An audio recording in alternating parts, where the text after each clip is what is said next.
So I think it's placed perfectly after this dreary love song ballad that is Mariana.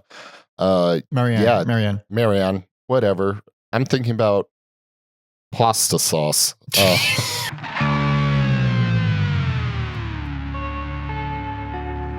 Welcome to Every Album Ever with Mike and Alex, the podcast where we listen to every single album in the world, one artist at a time. That's a whole new discography per episode. My name is Michael Mansour, and I'm joined as always by my spooky co-host, Alexander Volt. Say hello. Hello. And today we will be discussing every album by the Sisters of Mercy. Happy Halloween. We are once again continuing our semi-tradition of let's try and cover something spooky on Halloween. Yes. What was last year? Last year was Mayhem, right? Or Ghetto... no, sorry. It's time's a flat circle. It was Ghetto Boys. No. I think you're right. It was Mayhem, and then before that, it was Grave Diggers.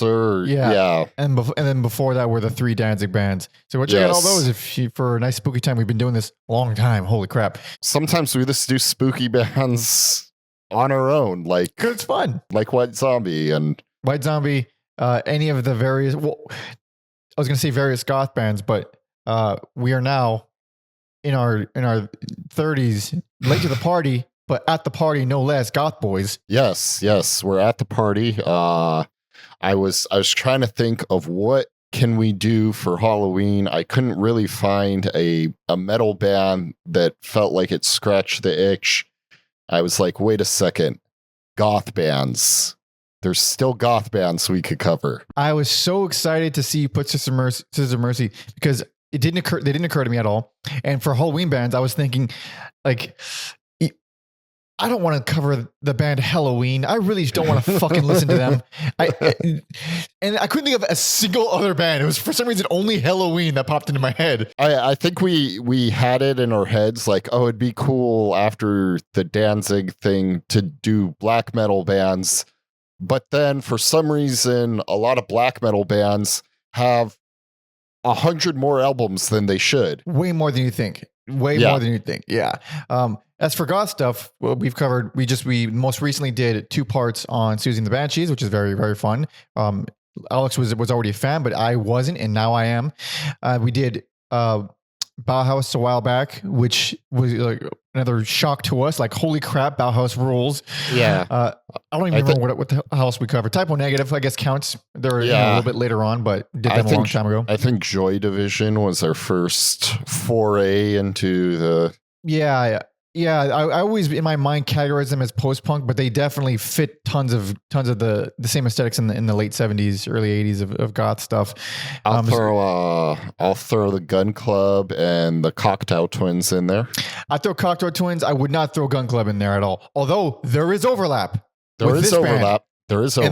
Oh, indeed. Weird, unexpected overlap.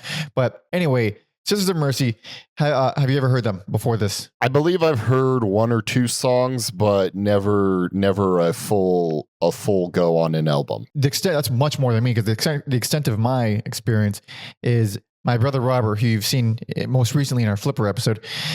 He said they're like the thing you when you think of really, really goth sounding Dracula vocals, that's like the band that does that. I'm like, oh, okay. Check out episode on Mescal, by the way, if you want some gothy fucking vocals. Oh my God, check out that episode. The greatest thing ever. I was about to say, we almost left off the most important goth band, but you beat me to it. So important. Yeah, Sisters of Mercy definitely feels like the prototype that a lot of goth bands were chasing after when you have your like made in a lab, like what people think of when they hear goth music. I think it's probably a Sisters of Mercy song, even if they can't name one off the top of their head. 100%. I think all the ingredients that pop into one's mind when they think of goth, they do every single one of them. It's like you said, like made in a lab. You just get all the ingredients of goth, and there you go. Which turns out I like a lot, because aside from one moment in this discography, I was quite pleased with these albums. Yeah, I think they're solid listens. I don't know if I love them, although I may come around to that. I think I enjoyed my time with Bauhaus more, but there's some good shit here. There's some interesting shit, and I very well can come around to this in a few months from now. I also enjoy Bauhaus more. They're just a little bit more gritty, but for some of this stuff, I found myself each listen getting more and more fond of what they were doing. But we have some notes here from our history guy Tom Osman, who you should all go support and follow. And they have a very thorough Wikipedia page for anyone to just go peruse. But all the stuff that we have is taken from their official website, and it's a pretty delightful. I'm pretty sure it was written all by Andrew Eldritch, the singer, founder, main guy, and it's funny, and it's it's very dry humor and tongue in cheek, and there's little gags. If you click on a link, it'll send you to some fucking. There's it's a strangely interesting website, and it has a very thorough and helpful kind of timeline. So we're not going to be going into there's a lot of lore with this band. There's a lot of legal stuff. Andrew Eldritch is a fascinating character on his own. He knows a bunch of languages and did all kinds of, he's just a total character. But this is more about just the beats of the band as we have them here. The website says right here from 1980. The Sisters of Mercy are formed in Leeds by Gary Marks and Andrew Eldritch with one guitar, a 3-watt practice amp, and no money. They record a single, quote unquote, to hear ourselves on the radio. The Merciful release label is founded to issue it in 1,000 copies are pressed. The record gets played on the radio. Described by the band as, quote, unobtainable and even more unlistenable, the damage done watch Home of the Hitman is now worth hundreds of pounds and it's still rubbish. We're going to be covering that single as well as all the early stuff on a compilation that is very neatly packaged, which very relieved that they did something like that. Same. It's nice when bands have a bunch of EPs and singles. It's just nice to have it all in one place. Exactly. And they do a thing very similar to Dazzling Killman, whom we covered recently, where they put them mostly in order, and then at the end, but at the very end is the earliest singles. So you could tell it wasn't because you see some compilations like that where they just put everything chronologically, and then the first 5 to 10 tracks are shitty as hell because they're recorded on on a tape recorder in a garage. This is a little bit more. It's more listenable. It's a good compilation and whatever. We'll get to it when we get to it. And then it goes on to say, in 1981, sensing that something horribly huge is within their grasp, the duo decides to, quote, start again properly. Andrew Eldritch, by his own admission, a very bad drummer, becomes by default the band's lead singer as Gary Marks concentrates on guitar and Craig Adams is recruited on bass. An essential move seems natural to the sisters, but is to set them crucially apart from and ahead of their peers. They are now anchored and driven by the legendary Dr. Avalanche drum machine. Dr. Avalanche, who is present on all these albums and is not even one drum machine. It's various types of drum machines. Yeah, I would think once the band got a little bit of money, they could recruit a drummer, but that's just not in the cards. Not in the cards, and not unlike a Cocteau Twins, it's just part of the sound. The drum machine is just that's the band. For sure. Big Black, for that matter, for a less goth band. Yeah, and you get varying degrees of drum machine sounds. Oh, we get it all, baby. We get we get the stuff that gave drum machines a bad name. Pretty hardcore. Early on, it's very clear these are the most minimal drum machines they could afford. Yeah. 1982, the second record, Body Electric, Adrenochrome, is single of the week in Melody Maker. It will be almost 3 years before a sister single does not become record of the week somewhere. Unfortunately, subsequent backlash will last forever. I mean, it's all very self-deprecating. Yeah. November sees the release of Alice Floor Show, that now familiar blend of persistent and irresistible melody, hypnotic technoid riffing, and a vicious hook shining seductively above the riptide. The band begin to dominate the independent charts like nobody else before or since. I wonder if this was written by Eldritch.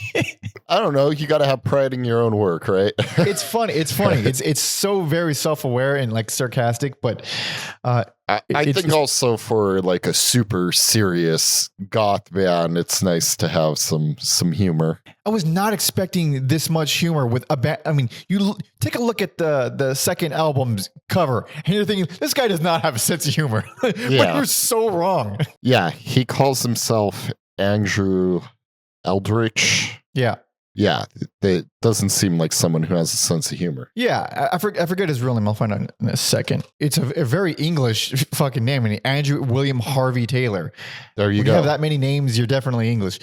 And yeah, he did a lot of stuff. I mean, he's like I said, he speaks a bunch of languages. He did a lot of I think he worked for like the German version of Rolling Stone. Like he did interviews. I think he interviewed like David Bowie and I forget who else. Leonard Cohen, that's right.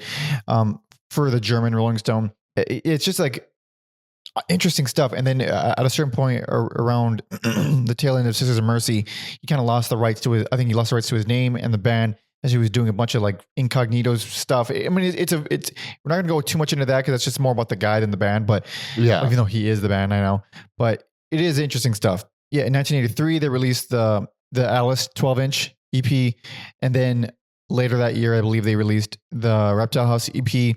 And then later that year, they released, I mean, was that 3 records in 1 year? Seriously? Yeah. They released 3 records in 1983. Yeah. So Alice, Reptile House, and then Temple of Love.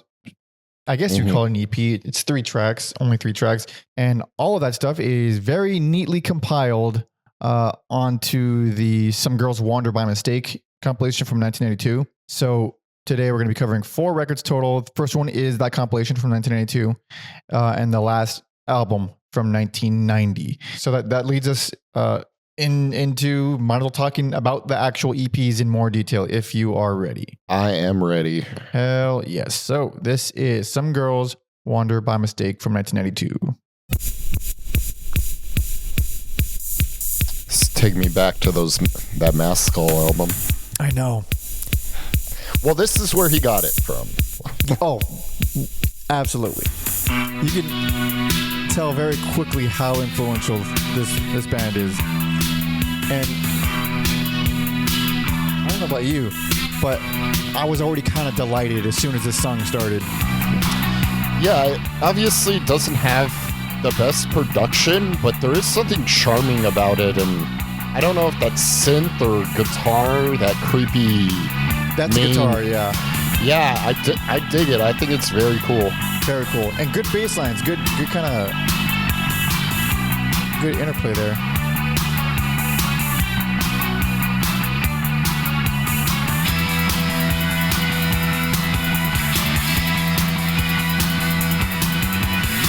Alice pressed against the wall so she can see the door.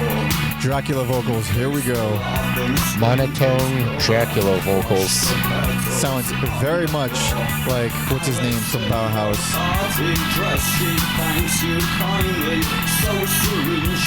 Peter Murphy. There we go. It's all very much the Peter Murphy, Joy Division. Yeah. Joy Division's not this deep, but... No, Ian Curtis was a little more quivery, and he didn't have a low voice, so he hit a lot of bump notes. Mm-hmm. And they also started out as like a punk band, straight up, near Warsaw. So that is just from the Alice EP. Of course, we have several other EPs on this, and they all sound different. They all have different styles. They all go different places. There's a lot of good stuff on this compilation. I was really surprised. I thought this would be a little rough, but I found myself having a good time, almost to the point where it was in contention for personal best for a little bit. Yep, same here. The only thing that took it out of like at least being personal favorite is couple. Just I mean, it's a long comp. It's a pretty lengthy compilation, and there are some weak ones in there. And track 2, really, Floor Show. I'm not really into that track. Floor Show is it's a little less dancey than Alice, but it's more driving. It's not like terrible or anything. It just feels a little bit kind of weak as a follow up because I feel like Alice is a great opener. I love me some Floor Show and Phantom because it's goth spaghetti western music, and I just wasn't prepared for that. It wasn't something I thought would go together, but it is a good PB&J blending of music, and I think they only kind of dip into that like western vibe like in one other song. So to me, like Floor Show and Phantom, and then the one other song later on, I'm like, that's all I have for goth western music. I didn't even think about that. It didn't. I know which the other song you're talking about because I've thought the same thing, but I didn't catch it on this one. That's interesting because I actually really like Phantom a lot. They both open with the exact same drum machine beat. It is really cool. Like there's no way they weren't listening to like Ennio Morricone for Phantom. Yeah, it's Floor Show is like the song, and Phantom is a 7-minute hypnotic instrumental. I don't know. I mean, it's tribally as shit, like dancey and tribally. It just kind of jams on Floor Show's, I don't know, foundation a little bit, but I found it to be way more just fun and engaging. For sure. Also on Floor Show, this wasn't expecting like fast goth vocals, so that was took a little bit to get used to. But after Phantom, I like the 1969 cover. I feel like you kind of need to pick up the energy. Let me see if that's even on the. Oh yeah, so I guess that would technically be the end of the Alice EP. So I have them separated here. It's the final. Yeah, it's the closer for the Alice EP. Yeah, so I think that's like cool. Like for like an EP, this, I don't know. It makes sense to have like a high energy thing, and they do their own thing with it. It's not like, oh my god, this like crazy off the wall cover song, but it's different enough. Yeah, check out an episode on the Stooges from forever ago. Yeah, it didn't hit me until like the vocals came in, and you start to hear what I believe, even though I love that Stooges album, I mean, the worst lyrics ever written by man. I mean, of all time. 1969 has the dumbest lyrics I think ever written, and it's so strange hearing Dracula sing. And now I'm gonna be 22. Oh my, and a boo-hoo. It's so fucking ridiculous. It's the boo-hoo part. It's the boo. That's true. It is the boo part. Yeah, it really is. It sounds exactly like what you think it is. It's a gothified version of 1969 by the Stooges. Which is funny because the Stooges have that one 10-minute song on the album. And was it Anne? Which is, more goth rock would be more appropriate, but it's We Will Fall. No, We Will Fall. Yes, but it's also repetitive as shit. So I like the. You don't like We Will Fall? I love We Will Fall. Yeah, that's one of our few Stooges disagreements, aside from old Iggy. Yes, and then we get perhaps the EP with the most songs. Yeah, with the Reptile House EP. Yeah, yep, from 1983. It starts with Kiss the Carpet and ends with Burn. It is different. It is certainly different. It is a lot more developed. It's a lot slower. For sure. And I wrote that. Like, I don't love Kiss the Carpet. It's almost sludge. Yeah, it is I like it a lot. It's very slow. It takes a while. I mean, the song doesn't come in till around almost 3 minutes. But I do like that main riff. These songs take their time way, way more. Like Lights. I mean, it cranks up the goth substantially on Lights. It does, and it's cool to hear like a more traditional sounding guitar be the focus of the sound or song. So that's cool to like, oh, this is technically a rock band. Technically, although I do feel like I should be wearing a cloak when listening to it. Yeah, I'm gonna when Robert Eggers' Nosferatu comes out, I'm going to listen to Sisters of Mercy on my way to the theater. That is appropriate. Absolutely. Speaking of interesting sounds, though, like, man, Valentine, again, I was like, is that guitar? And it probably is. This sounds so unique and awesome, and I don't know what this guitar player is doing to achieve these unique sounds. Yeah, it's some good tones, some good chorusy tones all over the place throughout the whole discography, really. And Valentine is another slower, mean sounding one. It's a little bit more brooding, a little bit less dancey than some of the previous tracks from the EP. And yeah, I mean, I found myself actually enjoying, like, I think when I was first pitched this band, I was automatically turned off. Like, I'm not really interested in more Dracula fucking vocals. I like them. I mean, they fit in perfectly for me. I don't know. I think also too, going back to Misfits and Sowing and Danzig, like he's like goth Elvis in punk and metal bands and whatever travesties we covered in his solo career. There's a lot of roughness in the Danzig catalog. A lot of great albums, but not all.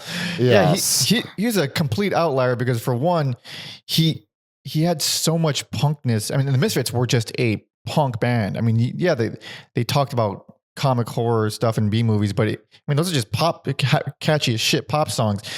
And he never, like, his spookiness was always tied to aesthetic, and whenever he tried to make the song spooky, it just ended up coming out as like cartoonish, like or bluesy. Like, it's just not the stuff he was best at. Is always just like great pop hooks. Ironically, yeah, it is kind of crazy. He never did a like proper goth rock album. Yeah, I don't even think it would have been a bad idea at all. I think it would have been a better idea than Danzig 5 when he went full electronic.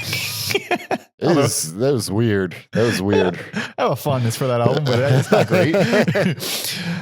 And then we got some falsetto vocals on Fix. Yeah, and for me, Fix was just a little too similar to Valentine. I think it's a good song, but it just kind of back to back felt like a bit much. I almost wonder if they were placed differently, if it would have worked better for me. There is a lot of sameness on most of these. Well, yeah, for most of these records, there's a lot of sameness.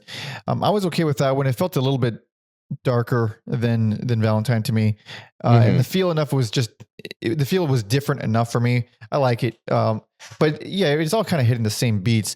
What switches it up just enough, and I know you love it, is Burn. You're damn right, I do. Yep. Also, I wasn't expecting this band to be jammy, but when they get into that, very hypnotic hooks and Middle Eastern jams, like they are kind of jammy, and the leads are simple, but they're really nice. They work real well.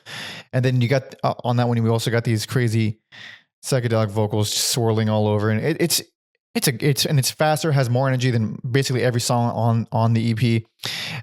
And it rules, absolutely rules. That main melody is fucking awesome. I know we're just talking about EPs right now, but I would say once we get to the albums too, like whether it's an EP or an album, like I'm usually pretty content with their closing songs. Oh, really? Yeah. Well, they're usually good closers. Yeah. I didn't even think about that too much, but looking back, after that we have the Temple of Love EP.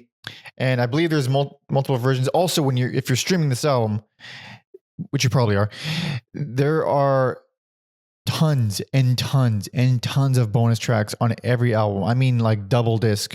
Full, every album is 2 hours long worth of bonus tracks. Even this compilation has bonus tracks that we won't be talking about because they're just kind of repeats. But Temple of Love apparently has multiple versions. It has a shorter version, and then it has this version, I guess the extended, which is almost 8 minutes.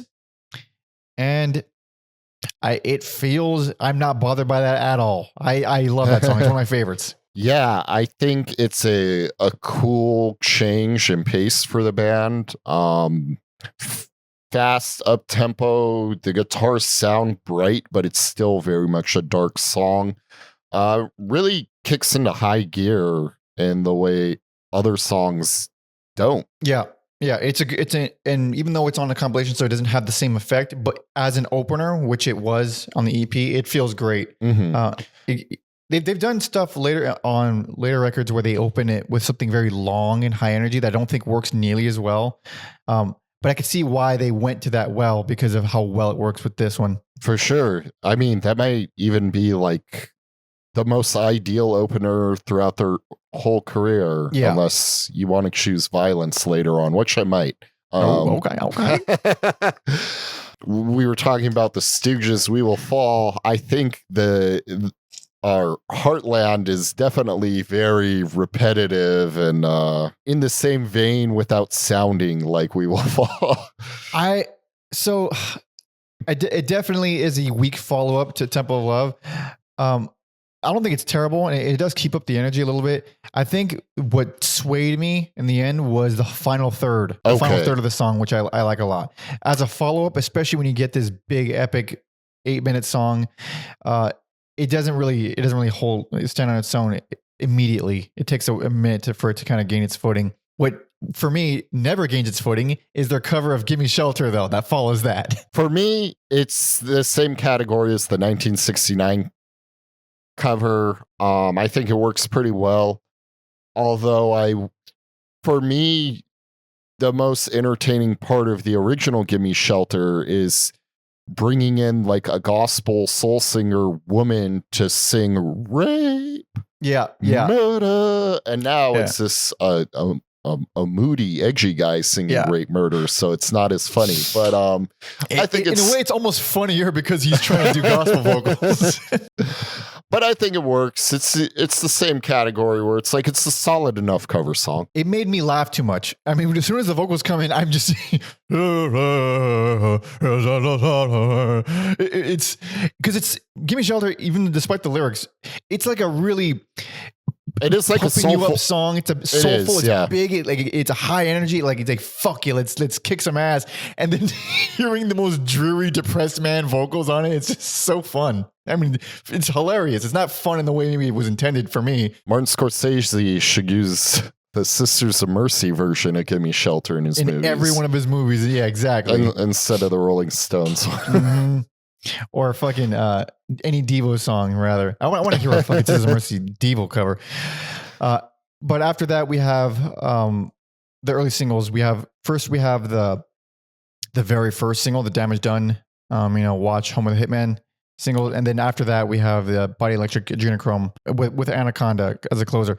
For the very first single, it comes on and immediately, oh, this is their first single. This sounds like ass. It is some of the goofiest percussion sounds I've heard, and it is interesting to hear kind of rockabilly guitars, and this seems like a sound they abandoned very quickly. For one, the drums, he's played by Andrew himself, who, like we read earlier, he's not a good drummer, and he indeed is not a good drummer. It's rough, and there's a lot. I mean, for the whole single, it's sloppy, and there's a lot of losing time. Each member's losing time with the other. I like the song "The Damage Done." It's not too bad. Watch and Home with the Hitman, I think are pretty fucking not great. Home with the Hitman is 35 seconds, to be fair. Yeah, and it sounds like it was recorded inside, like someone closed the lid of a trash can and then recorded it. But Watch is more of like a full-fledged song. It's very dancey. It's very sloppy. It loses time a lot. It's not great. Out of everything in this late or early part, I guess, I found the Watch pretty charming. I like some dancey goth music, so it worked for me. I actually thought we were going to get way more dancey stuff considering this, because we have that song and then we have Alice up top. Danciness, surprisingly, not a common theme for the rest of the albums. No, this is probably DJs doing remixes. If you hear Sisters of Mercy at goth night at your local bar or whatever, call me, ladies.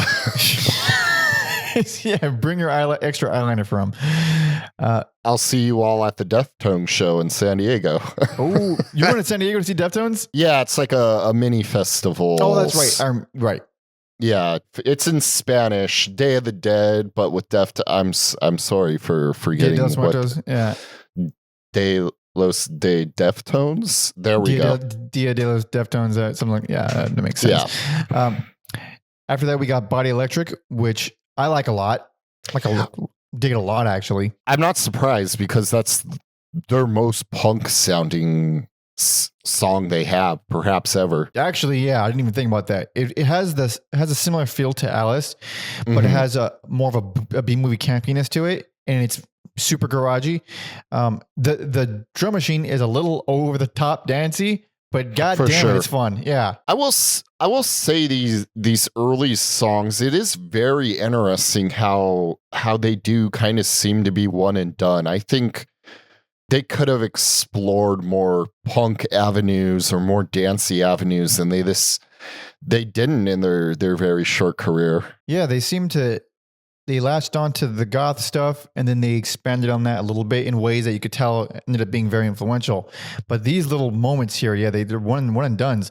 Adrenochrome, it's out of all the songs in the entire catalog, that one you could hear the most 70s punk influence on there. Yeah, I thought that one was just okay, and maybe I was just like too revved up from Body Electric to get into Adrenochrome. It's a weak follow-up. It's not the most original thing ever. I'm fine with it, but yeah, I'm not going to go to bat for it that hard.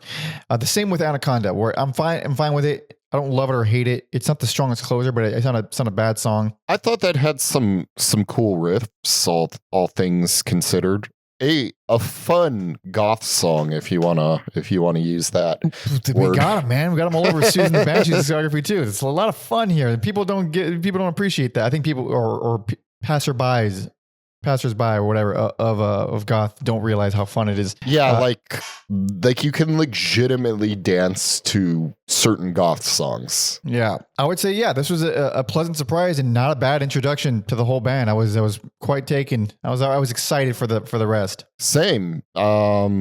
Yeah, these, I guess they could go either way. They're either set you up nicely or it's like you don't need to deal with that. Thankfully this one, I think it's pretty fucking solid. I'm glad we tacked this on. Yeah, because we can point to other albums where maybe they'd be shorter. They're shorter, either easier to listen to albums that have more of a cohesive concept musically that might seem like a better introduction. I like this one because it tackles so many different flavors of goth on here, and it shows a lot of range with them. So this is almost the ideal starting point, because there's so many of their best songs on here. It's not perfect by any means, but there's a lot on here. I think for nerds and completionists, I would agree with that. Maybe more casual music listeners, you want to direct them to that one album, whatever it may be. And really their discography is not that long, but yeah, I think if you're a geek, yeah, this is a great jumping off point for all the reasons you listed. Because for some reason, it made me think of Martin DuPont, where fans of the band and most people probably say like, oh, start with Hot Paradox. That's like this fully realized, it sounds great, it flows great, it has these big songs. But you and I were way more into the first album, where it has this grittiness to it, has this character to it, and that's kind of how I feel about this. I'm not saying that I like this more than other stuff, but there's something about this that has a little bit more something that stands out that as like a nice introduction to the band for weirdos. Yeah, or if it's music, so this doesn't make sense, but if you need like that story told from start to finish, it's nice. Yeah. But we got plenty more to discuss. So you ready to move on? Yes, sir. Hell yeah. So this is the first actual official album. This came out in 1985. This is First and Last and Always. I wonder if they've gotten more goth since the last one. Well, that is some full-ass production. Yep.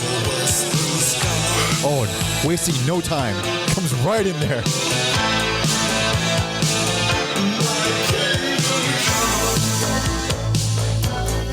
God, there's so much. Go ahead. So much lore for this album. I'm not surprised. This is everything you think of when you think of goth. Every single, the drum sound, the bright acoustic guitar sound, the jack level vocals, the big cold music, the chorusy, ringy, distorted guitars, everything. Is this the Black Planet Public Enemy was talking about? Who? The Public Enemy was talking about on Fear of a Black Planet. It's the very same. Yeah, this is it, right? You know they almost tour with them, right? Yeah, sure, why not? Yeah, okay. Oh yeah, it's something everyone was totally expecting.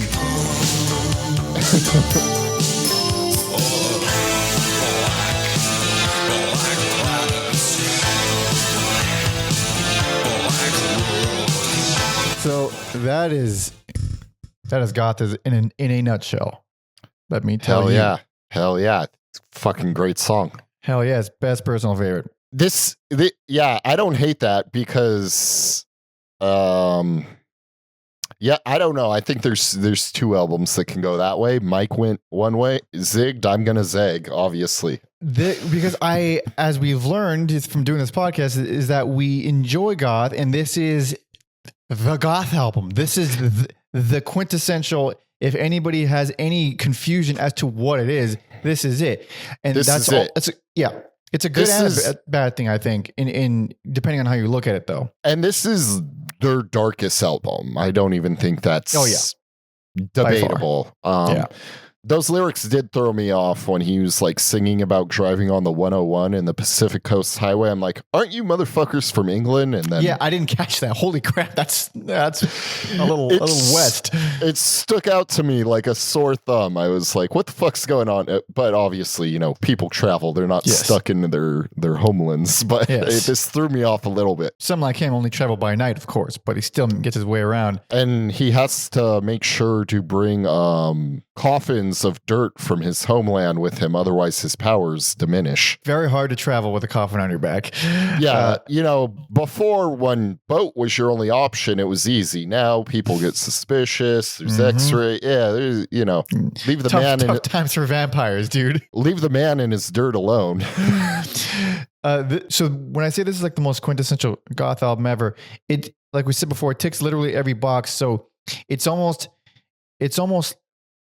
hard to listen to it in the sense that it feels like you're just listening to a genre demonstration because it's like, okay, you're doing everything. You're not, there's like no hint of like quote unquote individuality. But the thing is, that is the individuality because this is what did that. This is so influential. This is what did that. So it also, in addition to that, the songs are great. I think this is the only album where I think every song is great.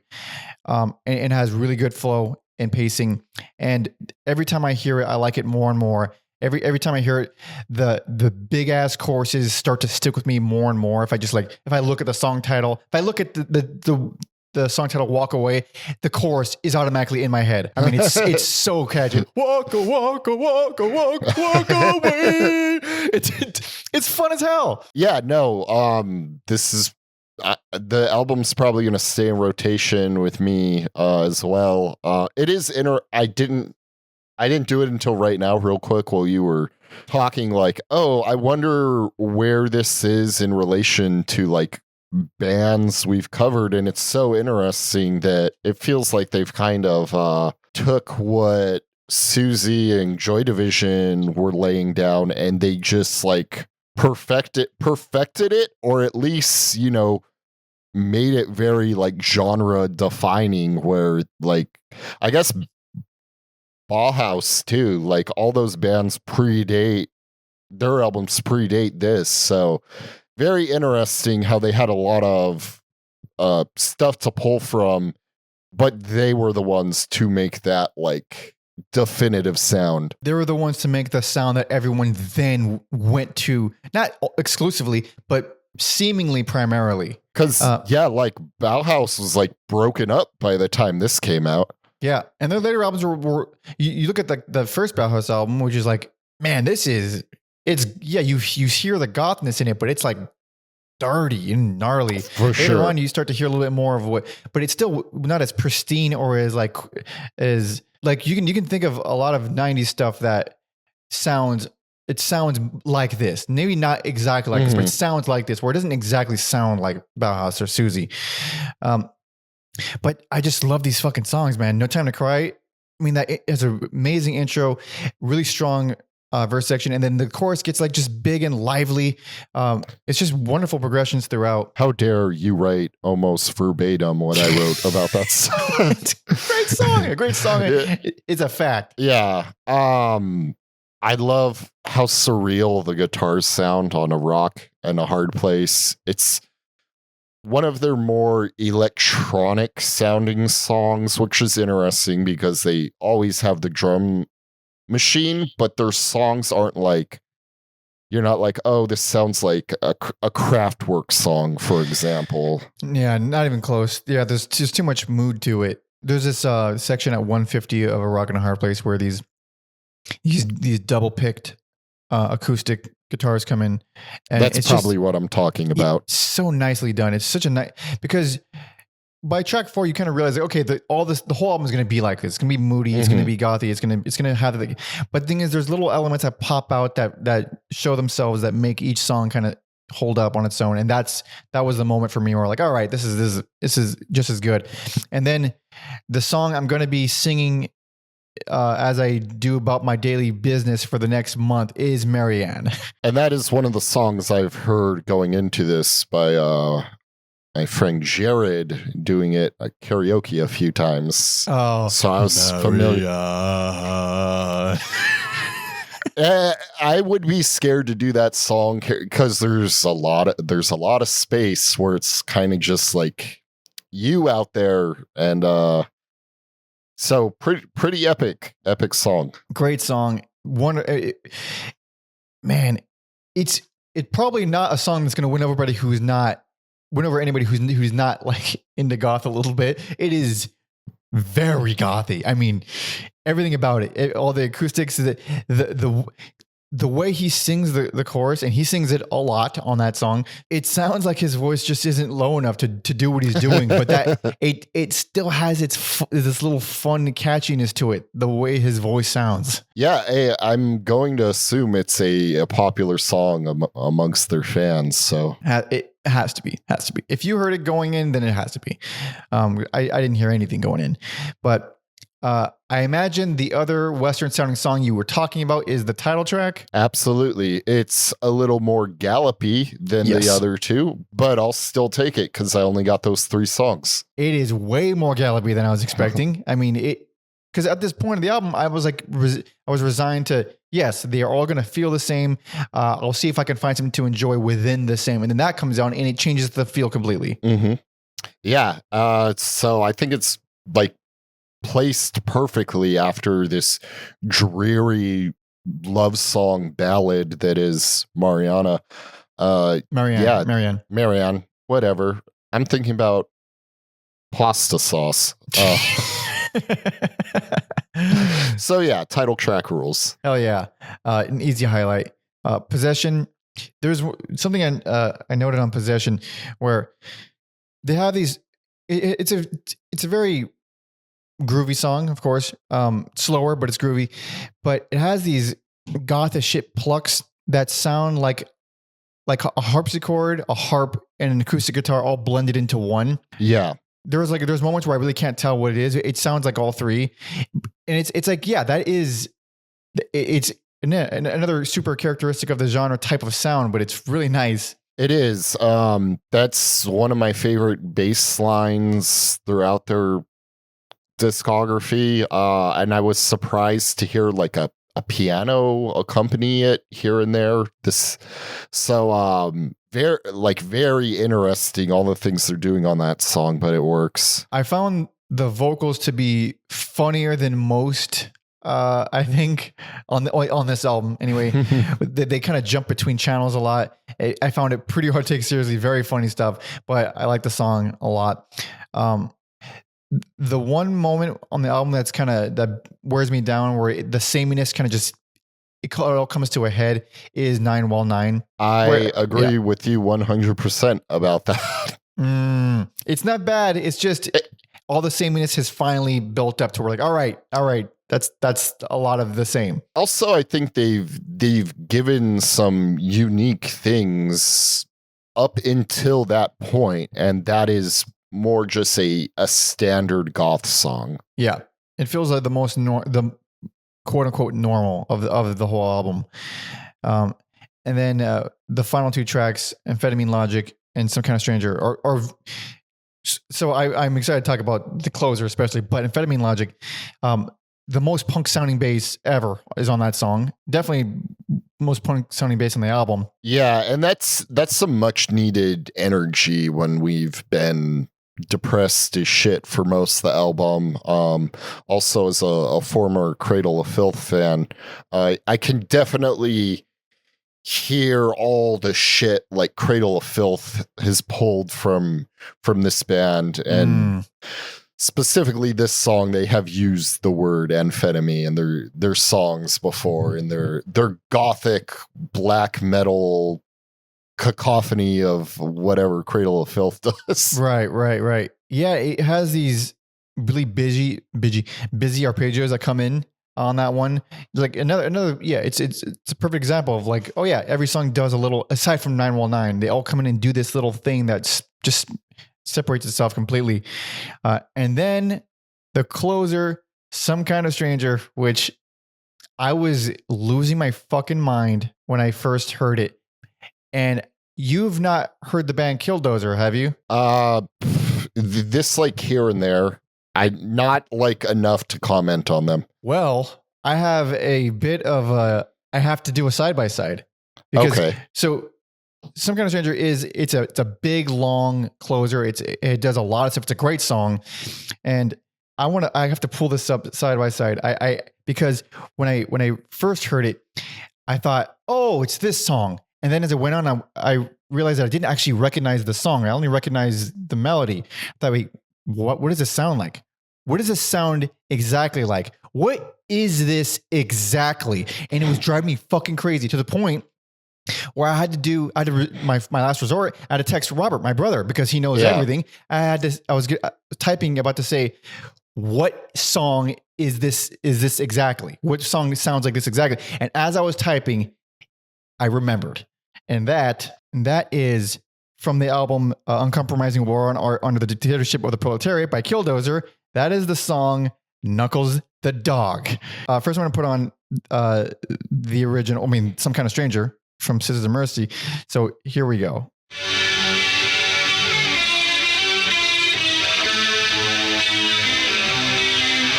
Very cool melody. Very cool melody. Oddly happy. Yeah, I love the more dreamy quality to this one.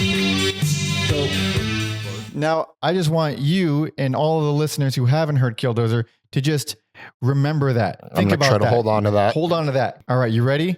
I'm ready. This is Killdozer. Exactly the same.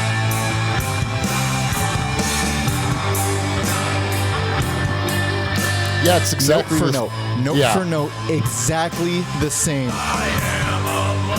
And man, I'm always, not always, but like I'm like 90% of the time of the camp of parallel thinking, whatever, that just happens. Sometimes people think like that is a little much. That is note for note a very specific ass melody. How is that not a complete ripoff? I love Killdozer too. Also, it's about like 10 years after. So yes, 10 years after. That was 95, I believe, for Killdozer.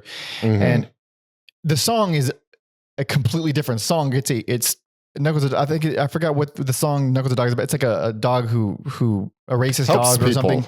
Oh, I thought it was Knuckles the dog who helps people. That in parentheses, I think it might have been a sarcastic thing. That he doesn't actually help people. Okay. No, you're right.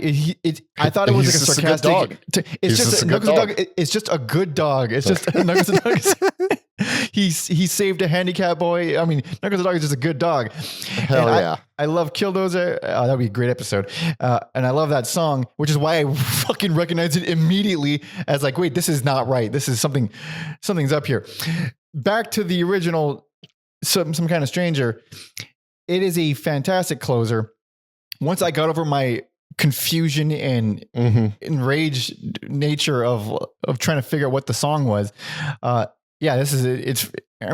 feels great. It's a great closer. Yeah. And that is my like funny vocal part. Because he repeatedly says, "Come here. I think you're so beautiful," and it just sounds so desperate. It's so funny. Yeah. But great song. Great song. This when I on first listen, it's like, all right, this is about as representative of goth as it gets. It depends on your openness to the genre, if you're going to think that's a good or a bad thing. But it still has, beautiful melodies all over the place, good bass lines, good songs. And then repeated listens, it's like, yeah, that's going to stick around. That's a song that I'm probably going to wake up and it's just going to be stuck in my head for no reason. It's just, this is like I get it. I get it. I get this, why this is like, this would be one of like, among Juju and I don't know, like Porcupine from Echo and the Bunnymen of like, oh yeah, just if you want to dip your toes in some goth, quintessential, required listening type stuff. So my best and personal favorite for those reasons. After this album came out, they went on tour. From the website, it says right here, the band staged an end of tour concert in July at London's Royal Albert Hall as the Sisters of Mercy celebrate the first pinnacle of their existence. The resultant concert video will soon be released under the title Wake. Eldritch is expected to leave the stage with his usual good night, but tonight it's goodbye. It will be 5 years before the Sisters of Mercy play live again. Wow. That was surprising considering this next album did not come out 5 years later. It came out 2 years later. Yeah. In 1986, the following year, it says Craig Adams and Wayne Hussey have left the band. Disagreements over material and touring were understandable, particularly those arising from Hussey's desire to launch a separate career, taking Adams with him, and they went off to form the Mission. And it says the split was amicable enough initially. Merciful Release issues the single Giving Ground and album Gift by The Sisterhood. Written and produced by Andrew Eldritch, this material was performed for contractual reasons by associates and released independently. And that was one of like the many, he couldn't use his name to release anything kind of things. I believe he did that a lot, if I'm not misremembering. But in 1987, we get the follow-up. Now, are you ready? I'm ready. Hell yes, this is 1987's Floodland. I hope you like the 80s, people. Do I? Now, this is also insanely goth sounding. Just a little different style of it. The typo negative style of it. Yes.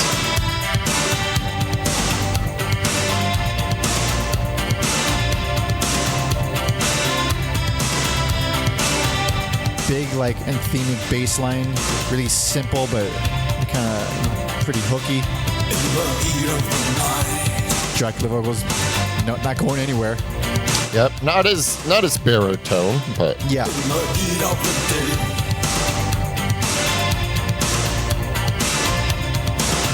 I do think it is cool to have this 80s sound, but not like sacrificing like what the band is. Yeah. It genuinely feels like an evolution. Maybe it wouldn't be everyone's favorite type of evolution, but it is an evolution. Like, this is jarring. This is like a big giant catchy, choirs. yeah, it's like a catchy poppy main course. Yeah. Man, it is pretty dated, but it's... I don't mind It's it. fucking cool. It's pretty It's cool. fucking cool. I like it in the same way I like typo negative, where I don't think I should. I don't on paper. I don't, but in practice, I do.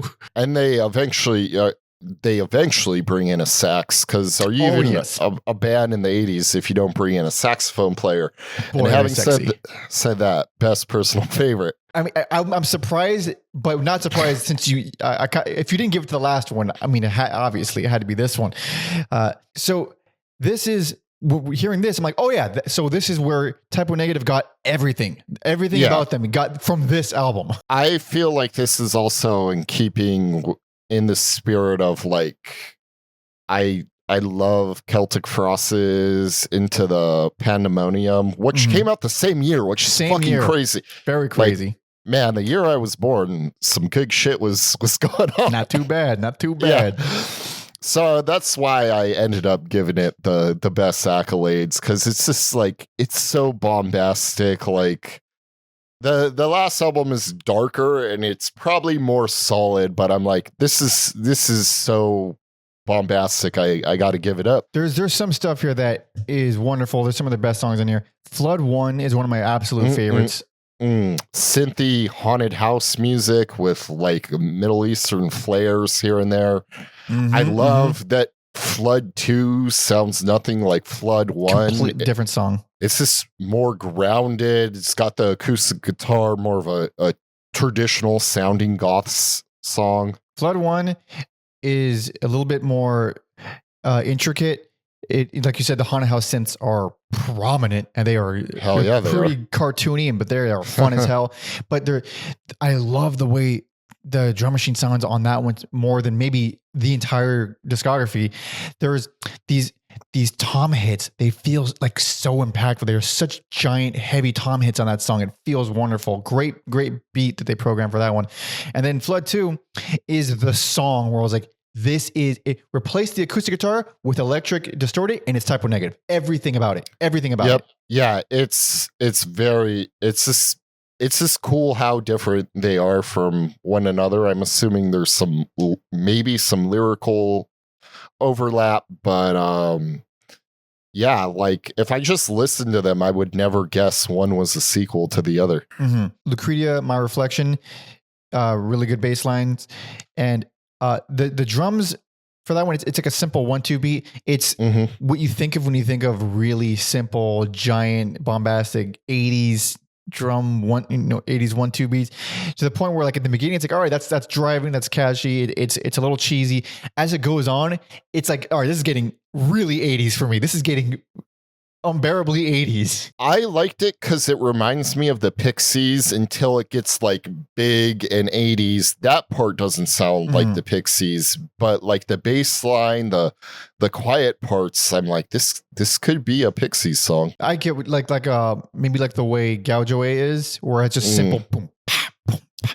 It's where it is very effective in certain parts. When you do a little too much to it, that simple 1-2 beat becomes pretty cheesy. It was weird how one beat can just change so much based on what's around it. 1959, straight up piano, solo piano, vocal ballad. Yep. I wonder if it's meant to be a prequel to 1969. I believe he was born in 1959. I'm sure that's related. Yeah. Vocals on that one sound insanely like Dave Vanian from The Damned. Sounds a lot like him. And now, the creme de la creme of this album. The reason I didn't even consider this for best or personal favorite. And the reason that I gave it best and personal favorite. This Corrosion. Oh my God. This song. It starts out with a gigantic cathedral choir. I mean, about as dramatic as it gets. And then the most 80s as shit song, fucking 80s as shit song in the world, fucking Kool-Aid Man's Through the Door. And it becomes, I mean, Prince, Bowie, all like the fucking boingy basses. I mean, what the fuck is this song? This could be a Peter Gabriel song, yes, really. It can. I was like, this is some 80s goodness that I support. And then I was like, wait, it's how long? It's 9.5 minutes. It kept getting more and more unhinged, and I loved it. And then, like, there's soul singers in it. Like, yes, there are a lot of them. Hell yeah. This song rules. This song is the funniest fucking song, and by the end of it, I hate it. I mean, it beat me down. I love it so much. I wish it went on another 10 minutes, just putting on more and more zany stuff. Bring that saxophone player back for this song. I can't believe there isn't any sax in this song, actually. Neither can I. Neither can I. If you you're had 9 gonna, minutes to pull it out. if you're gonna throw the whole 80s kitchen sink at the song, you might as well bring that sax player back. Might as well bring the sax. That's my only complaint about the song. No sax player. Oh my god. So one, yes, it is very dorky and corny, and it has every 80s cliche known to man crammed within 9 minutes. Yes, so I was a little charmed by the goofiness at first, and then it's not that a long song of corniness is gonna like ruin my life. It is the fact that it just repeats the same 2 sections for 9.5 fucking minutes. It doesn't do anything else except the same fucking sections over and over again. I think I was just so enamored by those sections that I was like, yeah, sure, 8-9 minutes, let's go. Oh my god. They have a lot of long songs where I don't mind it at all. That was where I was like, come on, dude, don't do this. Bands don't have the balls to write a song like this Corrosion these days. It's insane. There's on the streaming deluxe version of this album, which has a lot of bonus stuff. There's so many bonuses on every single release they have. It has a different version of this Corrosion, of a 12-inch version. And I thought like, okay, it's probably like shortened for time. It's shortened to less than a minute. It's 8 minutes, 46 seconds. It's like, it's still super long. Oh, what a troll move. Yes, man. Yeah. So that's the only song on the album I don't like. It was a straight up baffling song. I couldn't believe what was happening when it came on. It made no sense to me. That's the next record. Even though you don't hate this the same way you hate Time and Steely Dan, I think this is the next record I have to buy when I'm out of town just to spite you. I do like the record, but it is that if you bought maybe it's just that one song, like the single, like a single of just this Corrosion, yeah, that would count. Jesus Christ! I'm gonna keep my eye out for that. Well, it is. I mean, this is a beloved band. I'm sure it won't be that hard to stumble across. Yeah, but afterward, we got Driven Like Snow. It's the style. Look, the albums tend to do a style, and that one is the style of the album. I mean, it leaves an impression. Most of these songs leave a pretty good impression. I do like Driven Like Snow. I was surprised it's mellow, yet it's kind of like a driving, almost noise-esque, if you will. Yeah. And then for a more like mellow song, the synth and the bass do a lot of heavy lifting here. It's a surprising song where like, oh, these aspects are standouts. Yeah, synths are really nice, and that the drums are really big, really driving, and yeah, I just like the quivery vocals. I like it all. The closer, Neverland. Yeah, Neverland, a fragment. The drum machines that open up, in the world, they don't get any bigger than that. No, they don't. This is, again, to me, a perfect closer. It's the ultimate dreamy goth rock song. I think it's this, on this insane journey the album has taken us on, for better, for worse. I think what a great way to send us out with this Neverland song. I like the closer a lot. I found it to be unusually short, just because you get it, it's like in the 2-minute range. It is really. It's like one of those songs where I'm like, man, you do 8-minute songs. Like I would have really dug it on this. Yeah. It's almost 3 minutes, not even 3 minutes, and every other song is either lengthy or a little, in between lengthy and 4 to 5 minutes usually. Mm-hmm. So yeah, it does go by really quick, but it does leave a lasting impression. His vocals are like the most hushed on there than they are on the rest of the album, and the synth lines are fucking great. Yeah, it's wonderful. I didn't find. I found the album to be a step down, but it was undoubtedly an evolution. Like this is.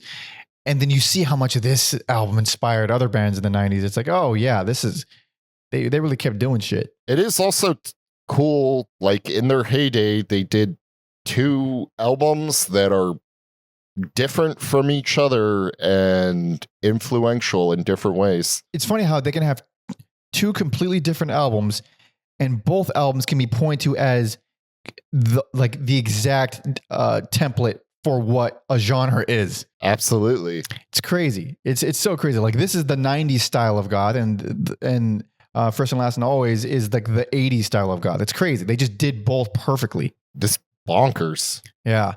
But what happened around this time period? There was a lot of legal stuff. So according to the website, it says Eldritch had thrown everything in the air and it had not come down. The Sisters of Mercy were the most bootleg band of the decade, but had completely stopped playing live when they seemed at the height of their power. Eldritch had set up camp in Germany, so the English press pronounced him retired or dead. After Gift, they should have known better. Eldritch was enjoying his newfound freedoms. Rumor fed on rumor, and in the apparent absence of the band, the legend just grew, as it always does. It is announced that Patricia Morrison, who Tom reminds us was in the Gun Club, Yep.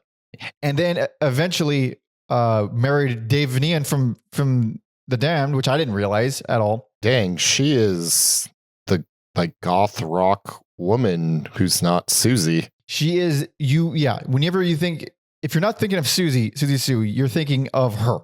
Gigantic Yes. black teased hair, eyeliner, pale as a ghost. Yeah, absolutely.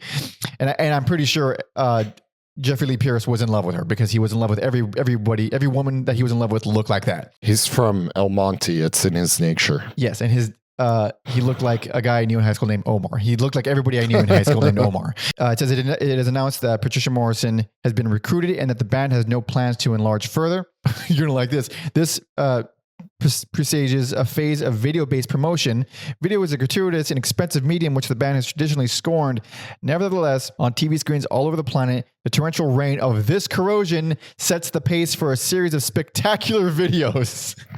I'm going to look them up. I didn't even know that. And then finally, a fifth generation Dr. Avalanche drives a body of songs which highlights Eldritch's maturity as a singer and songwriter, which I think you would also agree with. Yeah, I mean,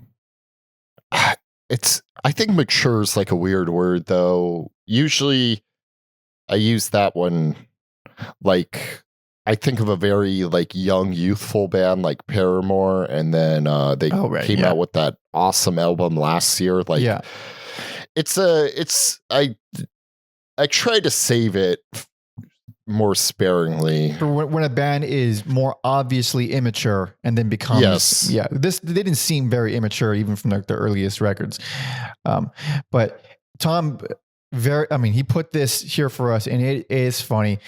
He says, this is as good as any moment to draw your attention to the band's advice column on their website, run by their drum machine. Is that first entry? And he says, is that first entry really necessary though? I take that personally, because it is an advice column, a Q&A, a funny Q&A apparently run by the drum machine, Dr. Avalanche, and it's called Dear Doctor. In the first entry, it says, Dear Doctor, and this is all spelled incorrectly, I am unattractive, sexually immature, lazy, stupid, and mean. What career would suit me best? And then the response, journalism. If you fail there, try music journalism. There it is. So this is all on the website. I mean, it's a very... Also, wasn't the singer a music journalist? So Yeah. So, I mean, it's all very... And it's funny because this website, it's not like No Means No, where the website is complete absurdity, completely made up, just nonsense things that happened that never happened, obviously over the top things that just giant absurd jokes. This is a different type of hilarious self-written band bio. I mean, it's wonderful. Last thing, this album, this was produced a few songs, namely this Corrosion, which you should not be surprised by, produced by Jim Steinman. it sounds familiar. What do you know him from? Mainly from Meatloaf. Oh, fuck. Also Total Eclipse of the Heart.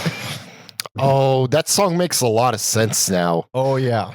This song makes a lot of sense now. Sure does. Oh, this guy worked with Barry Manilow and Celine Dion too. Yep. What a fucking legend. Look at his photo, dude. Yeah. That guy He rules. fucks. This guy fucks. Time to move on. The final album. Here we go, baby. This is 1990's Vision Thing. Whoa, dude. Going hard rock now. In a way, someone's version of hard rock. It's like Judas Priest hard rock, or the Cult a little bit. It feels like a stock music version of Judas Priest, like royalty-free version. Royalty-free. I could see how this could turn some people off.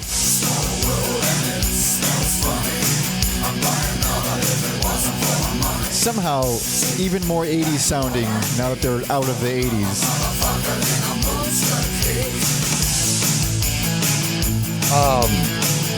Man, yeah,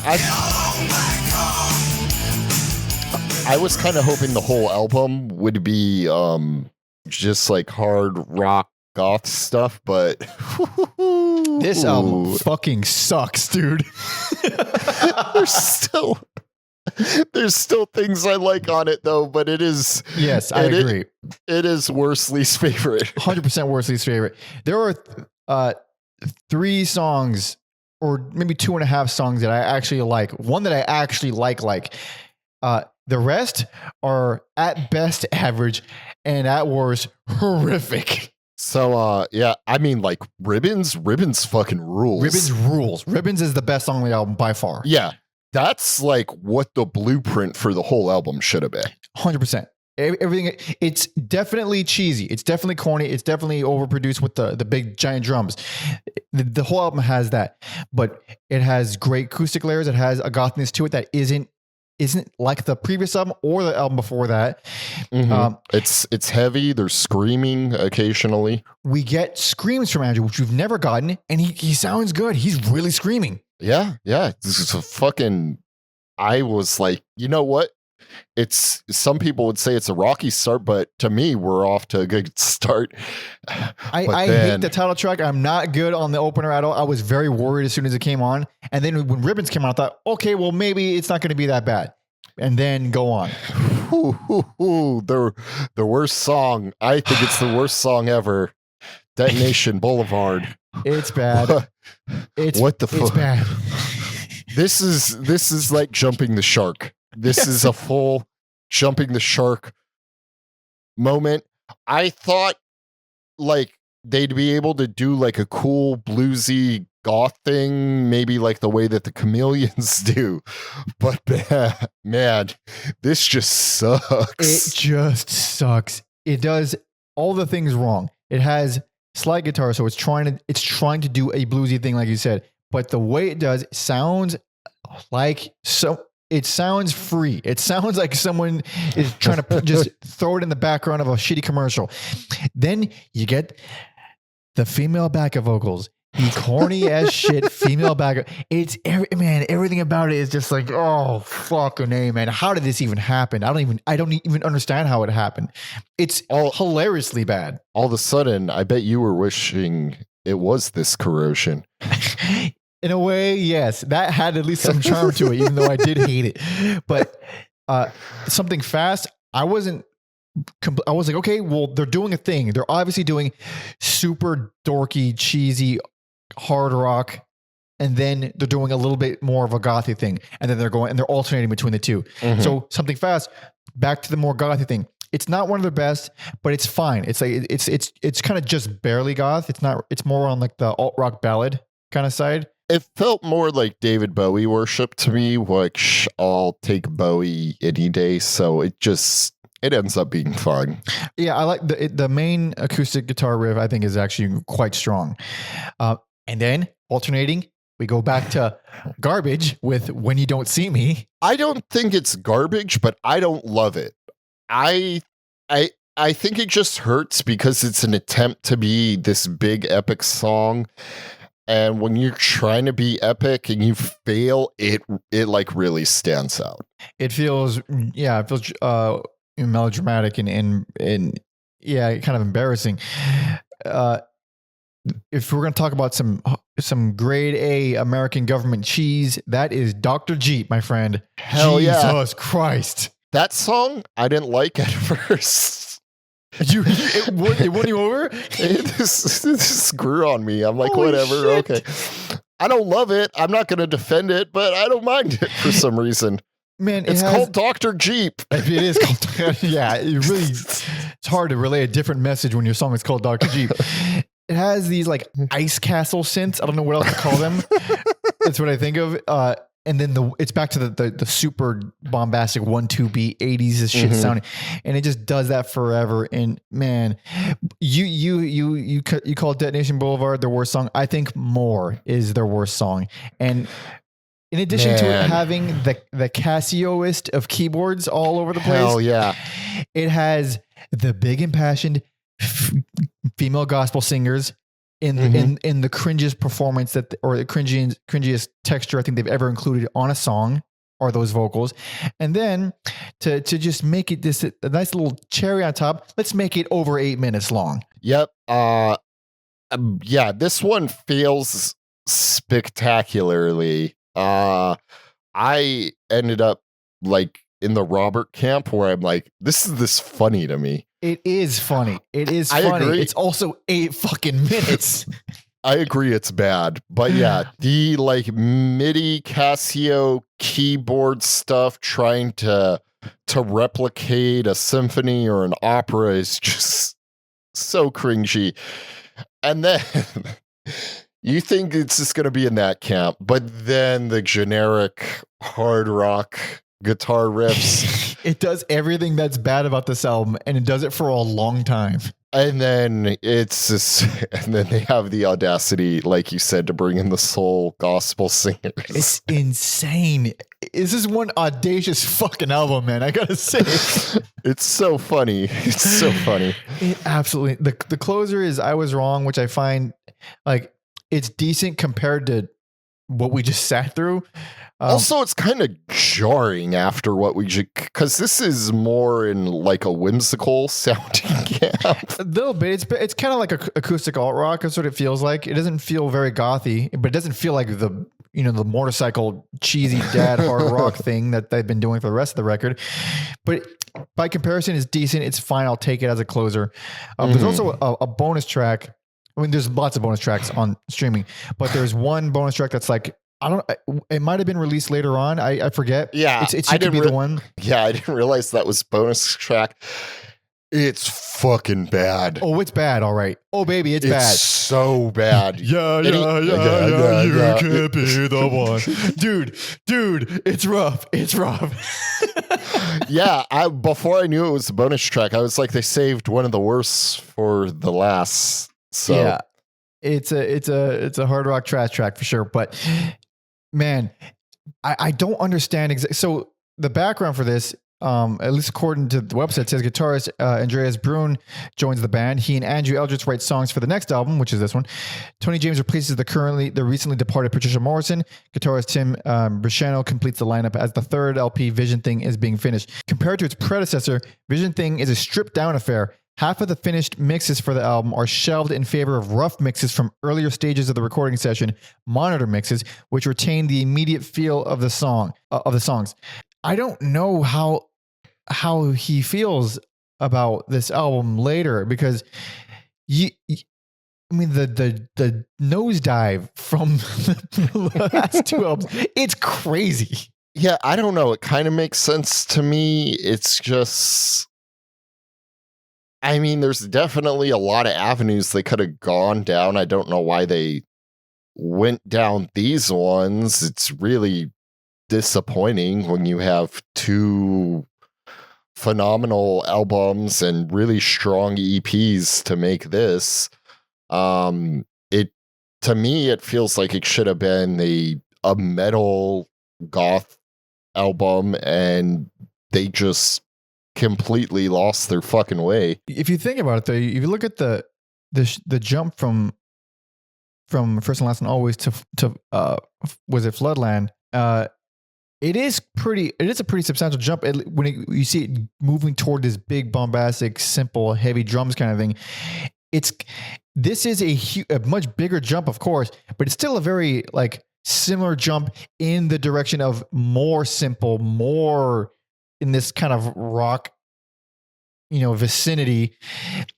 It sucks, but it's still like it's not a completely foreign jump. The songwriting is where it's like, whoa, how did these suck so bad? Yeah, I would agree with that. Very unusual, very unusual. And afterward, a lot of disputes with the record label follow for the 90s, and it goes on. I think Andrew went to do like a lot of other stuff under different pseudonyms, and now they are a touring band, and they just tour. They haven't put out a new record, obviously, and don't seem to have any plans to. I think that they play a bunch of unreleased songs live, and that's just where they end. That's where they exist now, live only. It's funny. This week, my neighbors drive around a lot because they do like photos and for events. They're like, "Have you ever heard of the Sisters of Mercy?" I'm like, yeah, like I shit you not. I'm working on that for my podcast. They were like, they got trapped in the Hollywood Hills because they did a show at the Bowl recently. So, oh shit, I was like, man, that's fucking crazy. Like, yeah, interesting timing on that one. Yeah, like they played the week I'm working on the episode. That's pretty wild. Also, Tom notes here. He says, I'm assuming that Mr. Eldritch is the one writing the content for the band's website. If so, good work. This guy's a low-key comedian. This is what you get when you click the link for Sisters of Mercy record news. Click on it, Alex. Oh, error.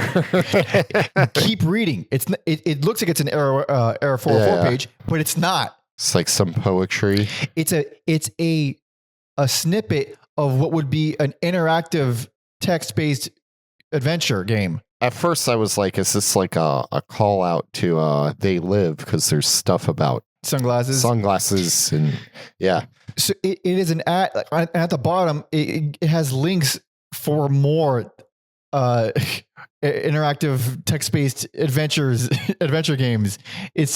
That's under record news for Sisters of Mercy on the website. Pretty cool. It's fucking ridiculous. So yeah, that's basically it. They're still around. They're still touring. I don't who as of the recording of this episode, the touring lineup is Andrew, of course, Ben Cristo on guitars and bass, Kai on guitars, and Chris Catalyst on guitars. And I mean, that's a lot of guitars, honestly. And no drummers. No drummers, just Dr. Avalanche, baby. Always Dr. Avalanche. But yeah, I mean, thanks so much for listening and watching. This was a fun one. This is our first under 2 hour discography in a while. I needed that. Yes, definitely. Let's do a little recap. Best personal favorite, Floodland. Worst least favorite, Vision Thing. And for me, best personal favorite, first and last, and always an absolute goth classic. And worst least favorite, Vision Thing. Interesting album. Interesting, strange, painful album. Fucking happy Halloween if you're watching this the week of release. And if you like us, you want to hang out with us further, do the things you know what to do. Like, subscribe, leave comments, tell us why we're morons and everything that we got wrong. You can do all of that. It's all fun. You can follow me on all social media at PanderMonkey and Alex on Instagram at Every Album Alex. Please be sure to follow our history guy Tom Osman at Tom Osman Sounds on all social media, as well as TomOsmanSounds.com for all his music. He has a collab album coming out very shortly. And his podcast, Whatever Comes Next, which you'll find links to all that in the description. He interviews a bunch of indie musicians on there. And he gets interviews for us. It's very cool stuff, very thorough, very informative, especially if you're a musician today. There's a lot of insights there, a lot of interesting stuff. Check out my EP if you desire. There's a link to that in the description. And most importantly of all, baby, patreon.com/everyalbumever. There you get bonus episodes, 2 bonus episodes a month. You get to vote on polls to decide who we cover next. You get to see our schedules in advance. You get to join our Discord and be a part of our community, hang out, talk some shit, hang out and talk music, hang out and do whatever the hell you want. You could suggest albums, brand new albums from this year that we can do singles episodes on.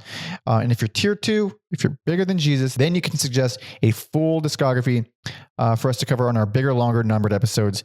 In addition to a full discography, you can also suggest any album from any discography and we'll do Patreon bonus episodes. So there's plenty of juice and meat there. It's very fun stuff. Wrapping it up. What do you think should be the final say? Don't say this, Corrosion. I will accept most things, almost anything. Okay. this caught me off guard. I thought I made the mistake of feeling like Mike's gonna feel really strongly about a song. I do. There's a lot of songs I love. There's too many that I love equally. Oh, I have a suggestion. man. What's that? Temple of Love. Yeah, it's different. It's high energy. Let's do it. Hell yeah. So thank you so much for listening and watching. See ya.